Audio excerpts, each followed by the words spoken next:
Right, I'm doing an update video today. It's a good one, and we're going down back to see Andy, who is growing corn on the neighbour's farm. He's got. He's just said, come and have a look at the wheat which we planted. I don't know, when did we plant it? Was it September? So we're going to go and have a look at that. At the moment, I'm just in here, though. I'm a bit worried about the wind noise outside. So I've got these little fluffy things here I bought ages ago. I've got to try and stick those onto the mic of the camera. There are all sorts of funny bits and pieces. Look, I don't think I need all those. Look. So that goes on the front of the camera. And wind noise for me is a real problem on the camera, because it blows across the mic and you go. So I'll try and see what we can do. I can't promise this will be crystal clear, but I'll try these. I don't know how well they'll work. Anyway, we're heading down to Andy, to the neighbour's farm now. We're going to see Andy. We're going to go and see the field of wheat and have a look how it's doing. Crack on. Right, I'm heading off down to see Andy. I've got him a little present for Christmas. I've got him a Funky Farmer calendar. There's not many of those left now, so if you want one, you better crack on, because I'm nearly sold out. And I'm not ordering another print run. Right, let's go and see Andy, and let's have a look at this wheat that we planted a couple of months ago. We planted, he planted. I've just seen him, he's working towards the grain store. We'll have a chat with him when he's put that stuff down. Bought you a present. Oh, have you? Funky Farmer calendar, mate. You, mate. Hey? Well done. You're not in it this year. Maybe you'll make it next maybe year. We'll see what happens. Like, yeah. That's all right. That's lovely. Nothing like what you've got here, but well, it's near enough, isn't it? yeah, you see it. Make a change. You won't see those on this Certainly ain't far. got none of them here, have we? I thought, thank you for letting me film you. And I've met a few in my time, but actually, that one's got a bigger smile than the ones I've got. Anyhow, Rich, how's things, son? all right, mate. How are you doing? Yeah, good. Been working good. well. We're going to have a look at the corn in a minute. We will do, yeah. Did you want to have a look at the rape as well? I haven't got time. I don't think. Where's the rape? Down at the hack here? Well, yeah, we got some just down the road as well, just down. What, past where? Down there? Yeah. What, it's 2 minutes we're going. All right, yeah, I've got to get back for lunch afterwards. Okay, let's let's jump go. in and we'll go on tour. Go on the other side, left-hand drive over. All right then, Rich. Right, here we are. Then, Richard. This is the field which we call Warrantry Ground. Right, this is the one I saw you disking, wasn't it? That's right. Yeah, I'll just put me work in this field with the disc prior to that, and then I came through with the top down. I'll put the disc bit in. This is you disking.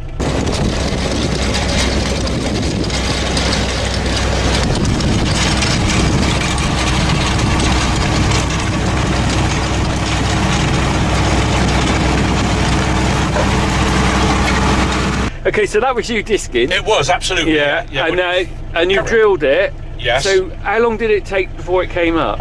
It's about 10 days. When we finished drilling, obviously we went in with a pre-emergence, which was recommended by our agronomist. What's a pre-emergence? Pre-emergence, what you do, you actually spray the ground. There's actually nothing there. This is not immediately after drilling, but within a period before it actually germinates and sprouts, because you could cause an effect to the new plant that comes up. And what it actually does, it's supposed to basically lay on the ground. It is a kind of chemical which stays on the soil and supposed to take out anything that comes up apart from the product which you're actually growing. That's amazing. Well, when you actually look at it, apart from the stones, which we don't grow them actually. We all got stones down. Well, yeah, and it's quite desperate. Well, the situation here, obviously, with the Roman ruins and everything else. But every year we tend to pull them up all the time, Richard. But we will, when we get some harder weather, we will actually come out there with the Manitou. We'll follow the tram lines, and then we'll manually move them so we don't have any problems then combining. Obviously next year.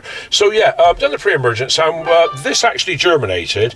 I think it was within about 10 days. Right. You could actually see it in row. Yeah. And then it's actually come on from there. Actually, we haven't done a great deal to it since then.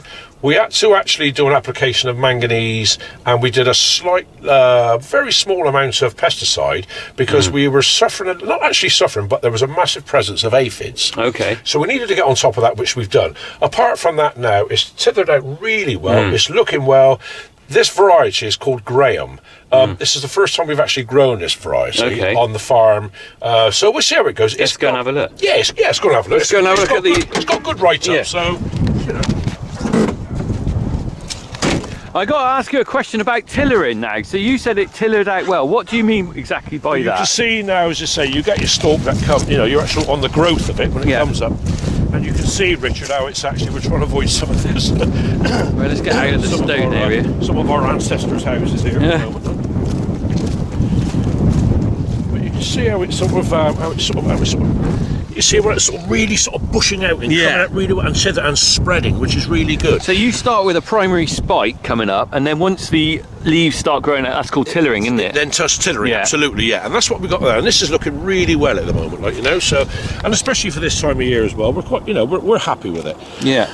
It's a nice colour, as I say. We obviously put an application of manganese, and obviously just because there was a little slight tinge, it was suffering from a few nutrients.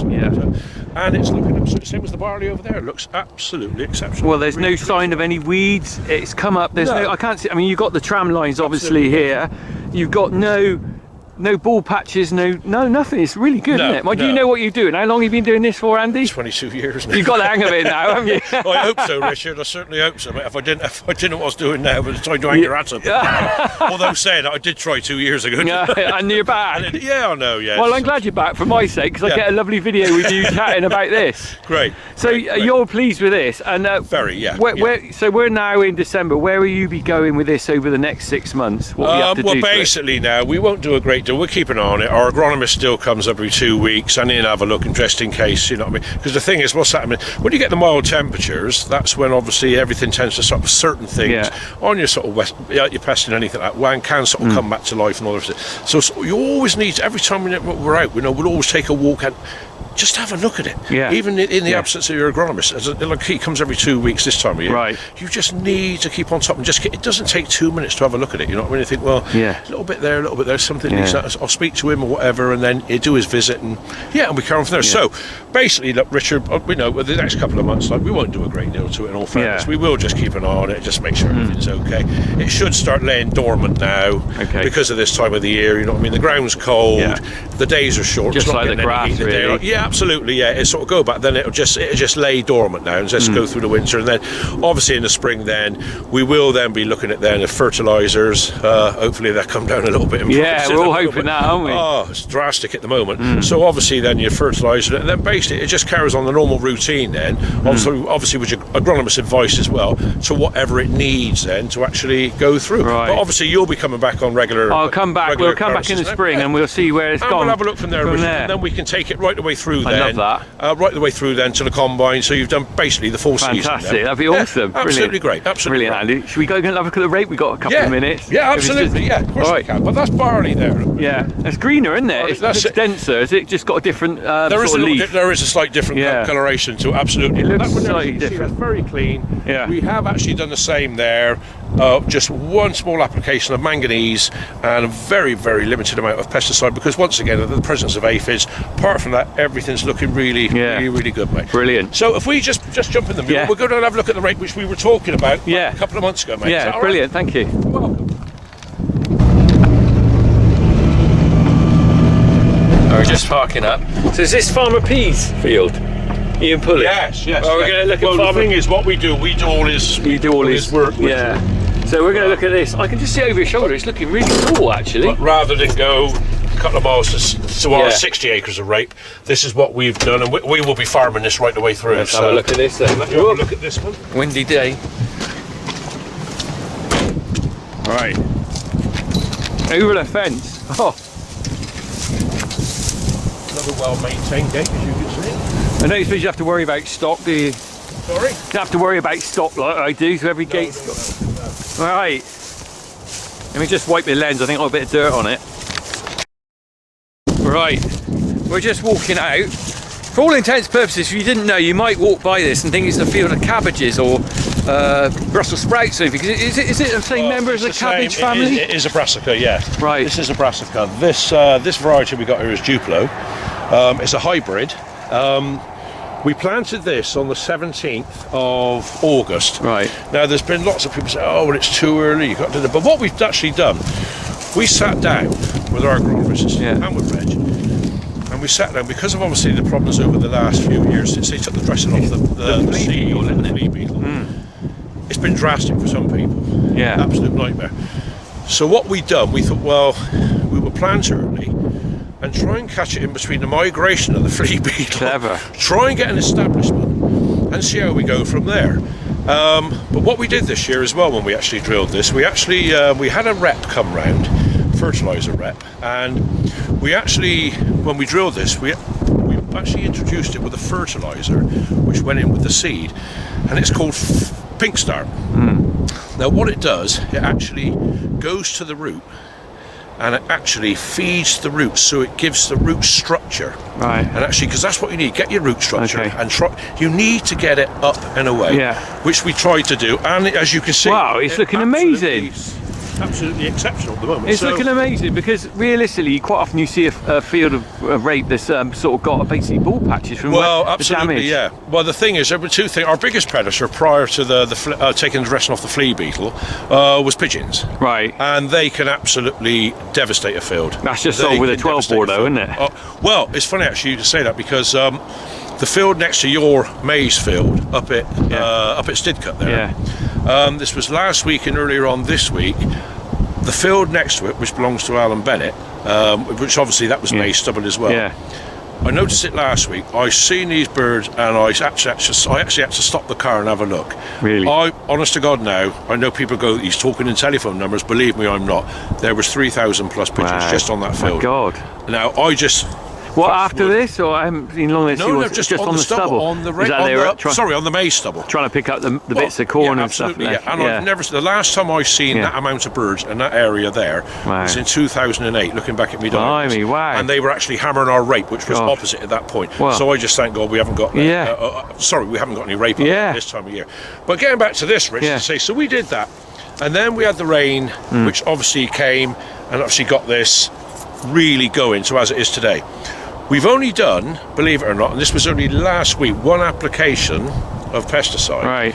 And that was on the recommendation of our agronomist, saying that basically, you know what I mean, there would have been, we haven't got any flea, but there was a very, very slight presence. And obviously they will migrate, they will come in, they will put their larvae into the plant, and then obviously when it starts kicking on in the spring, they will feed. So we've done one application, whereas other years, we've either lost the crop, or we've done about 4 applications by now at least, and then you're really struggling. This is too strong for pigeons, which is good. They will actually sometimes come in the tram lines and try and graze from the tram line, you know, but at the moment now they would not land in this to the point they like to see what's going on around them. So that was our biggest predator. So you can see, I mean, as you said, good strong plants now. It's got a stem on it, hasn't it? Oh, it's lovely. Coming up there, big strong plant now. So is that past the stage that the flea beetle will attack it? Well, the flea beetle isn't present at this time, you know, obviously because of the weather conditions and one thing and another, you know, it's holding it back. But anything that migrated and actually got onto the plant and just laid its larvae, that's when you could have problems for next year. You see, when it gets warm, the larvae starts hatching. So, like I said, we've actually, because I've seen this down to nothing, mind you. I've seen it like you've gone through, like a plague of locusts has gone through, and the ground is bare. The ground is bare, and the problem is, you know, farmers have got to a point now where they think, well, you know, a lot of farmers won't even grow in it. This is a very expensive plant to grow, and you think, well, what am I going to do? The last thing you want to do is like grow and then look out your window, and then all of a sudden your crop's gone, like, you know. So, did we get lucky? Or you were lucky last. It's not this luck though, because last year you had a blooming good crop, didn't you? We did. But I saw it. That's right. It did done very well. But like I say, skill there. Someone on the same conversation saying, you know, did we get lucky or not? So someone said, well, no, I don't. You know, I think you're underestimating what you've done there. I said, well, in what sense? And they said, well, the fact that you've sat down, you've discussed it, you've thought about it, you've gone about it in a way to try and beat the problems, i.e. the flea beetle. And sometimes in life, you've got to make your own luck. And maybe this time, I think maybe we have. Because that's brilliant. Early days, this looks, as you say, you look right now, Richard, that looks absolutely exceptional. Doesn't it? We've got 100 acres in total, and it's all looking like this. Amazing. Very, very good. Very, very good. I mean, you haven't rigged it with me getting me out here, have you? It's just that it has this come. It's brilliant. Yeah, oh yeah, absolutely. You know? Absolutely, yeah. Fantastic. So we're well pleased. We've got a long way to go, Richard, as you know. Let's see what the winter brings, but this is a very good strong plant. Usually most winter crops are really good as well, but it's like anything, they'll only sustain so much sort of hammering like snow and well, actually the snow didn't do a bad thing really, because it sort of covers it, and the plant sort of tends to go to sleep. And well, that sounds bizarre, but it does tend, it sort of goes to rest, which is good. So yeah, fingers crossed, mate. We're you know, Brilliant. Not looking forward Well, to the combine coming out again, but No, it won't be long for it is. We'll be back. We'll be back. We will, but yeah, it'd be Brilliant. great to see it again, Richard. Yeah. You know what I mean? See how things progress from here on. Then, like I say, in the spring, if you want to come back, we'll have another look at it when it starts. Yes. When it starts really. I look forward to picking seeing up. this in flower as well, because it always looks amazing. When you in get into flower, the doesn't it? flower, and then what we can Yeah. look at then, Richard, we can take another stage where you can see it then going into the pods. You can look at the pods, and we'll open a few. And we'll Brilliant. we'll Andy, we'll you're a see what we're star. doing, mate. You are awesome. Thank Well, you there we very go. much Well, for your it's time. no problem at all, mate. No Brilliant. problem. More than happy to do it for you. Brilliant. So, yeah, more than Have a great Christmas. And you as well. Thank you I so think much. from the Funky Farmer fans, we'd like all wish Andy a massive, fantastic Christmas, and we're looking forward to seeing him again. Well, absolutely. I'd like to wish all your fans a Merry Christmas and a very, very prosperous New Year. We've had a terrible 2 years. We've been fortunate enough to get out of the house and do some work. Yeah. A lot of your people and your fans have know. obviously been confined to barracks. Hopefully they get out and hopefully they can all get their families and have a lovely Christmas. It's people like I you hope that they make do. this interesting, though, isn't it? Well, I'm so lucky to have a neighbour like Andy to come and chat to and just find out what's going on in the other at least world. we've given something to look at during lockdown, haven't we? Crack on, everyone. Cheers. Anyhow, all. happy Christmas, All right. everybody. Happy New Year. We'll see you in the spring.